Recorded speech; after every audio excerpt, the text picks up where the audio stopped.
Leeremos entonces la obra de Víctor Hugo, Los Miserables, 1, 7, la continuación.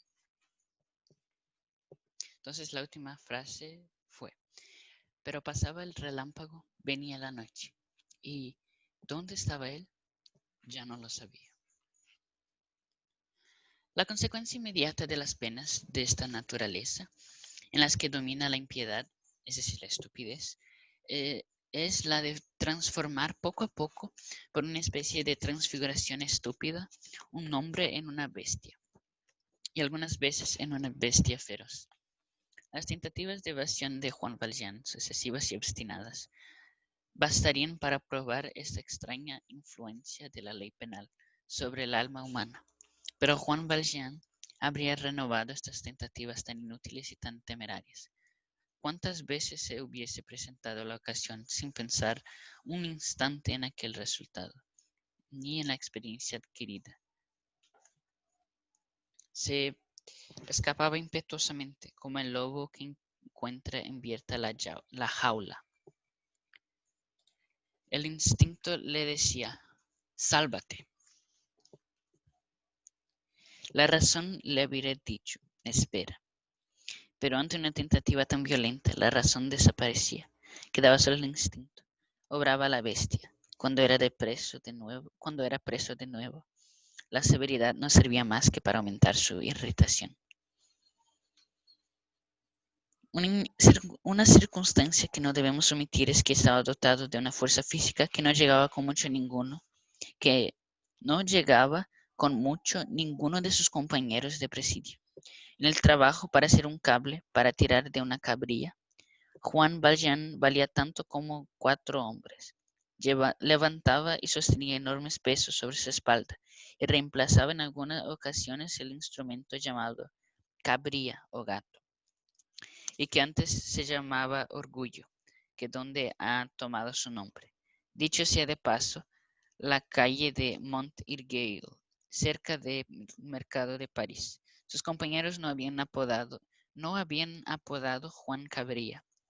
Una vez que estaban componiendo el balcón de las casas consistoriales de Tolón, una de las admirables cariátides de Puget que los sostienen se separó e iba a caer, cuando Juan Valjean, que se hallaba cerca, sostuvo la cariátide con los hombros, y dio tiempo que llegaran los obreros. Su agilidad era aún mayor que su fuerza.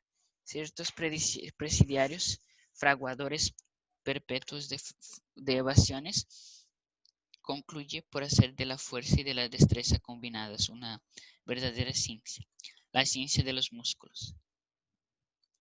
Los presidiarios eternos, envidiosos de las moscas y de los pájaros, practican cotidianamente esa estática misteriosa.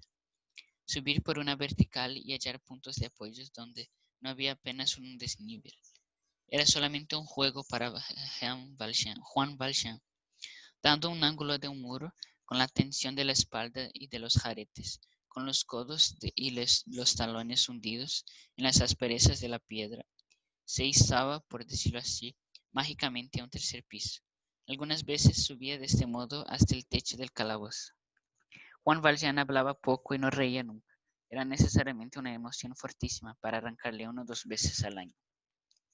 Esa lúgubre risa de forzado, que es como el eco de una risa satánica, parecía ocupado siempre en mirar una cosa terrible. Estaba continuamente absorto, en efecto. A través de las percepciones defectuosas de una naturaleza incompleta y de una inteligencia oprimida, conocía confusamente que había algo monstruoso sobre él.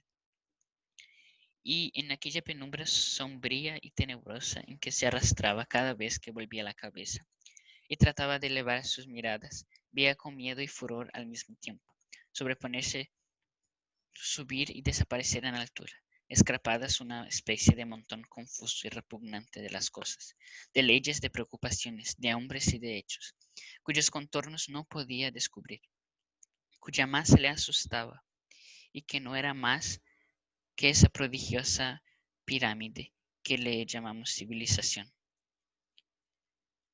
Distinguía aquí y allí en esa confusión movediza y deforme, y ya al lado, ya lejos, en llanuras, inaccesibles, algún grupo, algún detalle, vivamente iluminado. Aquí al cabo con su vara, allí en el gendarme, con su sable. Más allá al arzobispo con su mirada, con su mitra. En lo alto, como una especie de sol, el emperador, coronado y deslumbrante. Y le parecía que esos resplandores lejanos no solo lo disipaban su noche, sino que le hacía más fúnebre y más negra. Todo esto, leyes, ilusiones, hechos, hombres y cosas, iba y venía sobre su cabeza, siguiendo el movimiento complicado y misterioso de que Dios imprime a la civilización, pasando sobre él y humillándola con pacífica crueldad, con inexorable indiferencia. Los réprobos de la ley, almas caídas en el fondo del infortunio, desgraciados, perdidos en lo más inferior de los limbos, a donde nadie dirige una mirada, sienten gravitar por su cabeza todo el peso de la sociedad humana, tan formidable para él que está fuera de ella, tan espantosa para el que está debajo de ella. En esa situación Juan Valjean meditaba. ¿Cuál podía ser la naturaleza de su meditación? Si el grano de mijo colocado bajo la rueda de molino pudiese pensar, pensaría indudablemente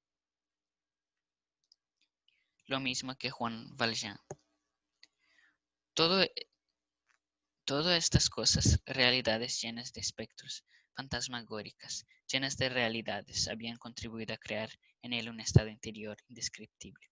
Con frecuencia en su trabajo de presidio, se detenía algunos momentos, meditaba. Su razón más madura, pero más turbada que en otro tiempo, se revelaba. Todo lo que había sucedido le parecía absurdo. Todo lo que le rodeaba le parecía imposible. Se decía esto es un delirio. Miraba al cabo de vara que estaba de pie a algunos pasos. El cabo le parecía un fantasma, pero pronto el fantasma le sacudía un varazo. La naturaleza visible apenas existía para él. Casi con verdad podría decirse que no había para Juan Valjean ni sol ni hermosos días de verano, ni cielo esmaltado, ni frescas horas de abril. No sé de qué día de suspiros iluminaba habitualmente su alma. Para resumir lo que puede resumirse y traducirse en resultados positivos de todo lo que acabamos de indicar, nos limitaremos a consignar que en 19 años Juan Valjean, el inofensivo podador de Faverolles, el terrible presidiario de Tolón, había llegado a ser capaz, gracias a la constitución del presidio, de dos clases de malas acciones. Primero, de la mala acción rápida y reflexiva, llena de aturdimiento, hija del instinto, especie de represalia del dolor sufrido. Y segundo, de falsas que puede dar semejante desgracia. Sus premeditaciones pasaban por las tres fases sucesivas que sólo la naturaleza de cierto temple puede recorrer: la razón, la voluntad, la obstinación. Tenía por móviles la indignación habitual, la amargura del alma, el profundo sentimiento de la iniquidad padecida, la reacción aún contra los buenos, los inocentes y los justos, si los hay. El punto de partida, así como el término de estos pensamientos, era el odio de la ley humana. Ese odio que, si no se detiene en su desarrollo por algún incidente providencial, llega a ser en un tiempo dado del odio a la sociedad, puesto que el odio del género humano, después de odio a la creación, que se traduce por un deseo vago, incesante y brutal de hacer daño, no importa a quién, a todo ser viviente. No sin razón, pues el pasaporte de Juan Valjean lo calificaba de hombre muy peligroso. De años en años se había ido desecando su alma, lenta pero fatalmente. Alma seca, ojos secos. A su salida de presidio había 19 años que Juan Valjean no había derramado una lágrima.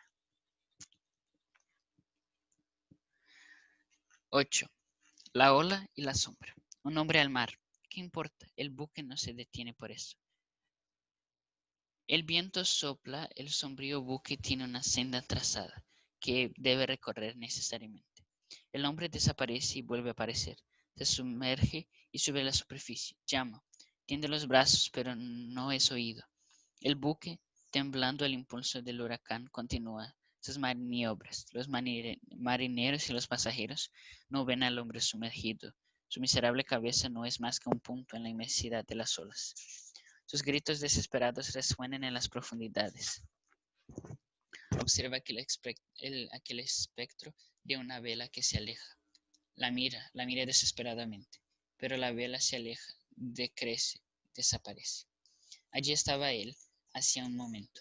Formaba parte de la tripulación, iba y venía por el puente, como los demás. Tenía su parte de aire y de sol. Estaba vivo. Pero ¿qué ha sucedido? Resbaló, cayó. Todo ha terminado. Se encuentra sumergido en el monstruo de las aguas. Bajo sus pies no hay más que olas que huyen, olas que se abren y que desaparecen. Estas olas, rotas y rasgadas por el viento, le rodean espantosamente. Los vaivenes del abismo le arrastran. Los harapos del agua se agitan alrededor de su cabeza. Un pueblo de olas escupe sobre él. Confusas cavernas amenazan devorarle.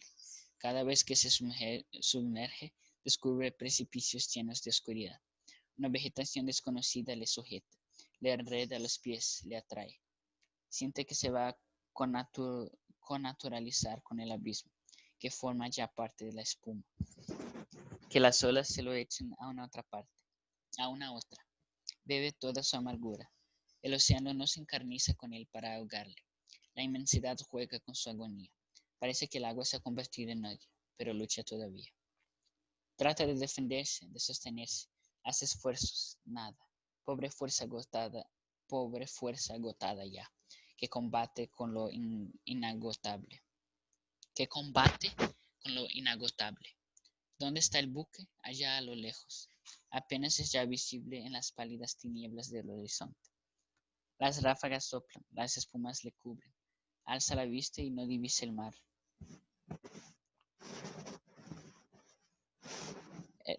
Alza la vista. Ya no divisa más que la lividez de las nubes. En su agonía asiste la inmensa demencia del mar. La locura de las olas es su suplicio. Oye mil ruidos inauditos que parecen salir de más allá de la tierra, de un sitio desconocido y horrible. Hay pájaros en las nubes, lo mismo que hay ángeles sobre las miserias humanas. ¿Pero qué puede hacer por él? Ellos vuelan, cantan y se ciernen en los aires, y él agoniza. Se veía sepultado entre dos infinitos, el cielo y el océano. Esta es su tumba, aquel su mortaja. Llega la noche, hace algunas horas que nada. Su fuerza se agota ya. Aquel buque, aquella cosa lejana donde hay nombres, ha desaparecido. Se encuentra pues solo el formidable antro crepuscular. Se sumerge, se estira, se enrosca. Se ve debajo de sí los indefinibles monstruos del infinito. Grita. Ya no le oyen los hombres. ¿Y dónde está Dios? Llama, socorro, socorro, llama sin cesar. Pero nada en el horizonte, nada en el cielo. Implora el espacio, a la ola, a las algas, al escollo, todo ensordece. Suplica la tempestad imperturbable solo obedece al infinito. A su alrededor tiene la oscuridad, la bruma, la soledad, el tumulto impetuoso y ciego, el movimiento indefinido de las temibles olas. Dentro de sí el horror y la fatiga, bajo de sí el abismo, sin un punto de apoyo. A su imaginación se presentan las aventuras tenebrosas del cadáver en medio de la sombra ilimitada. El frío sin contacto alguno le paraliza.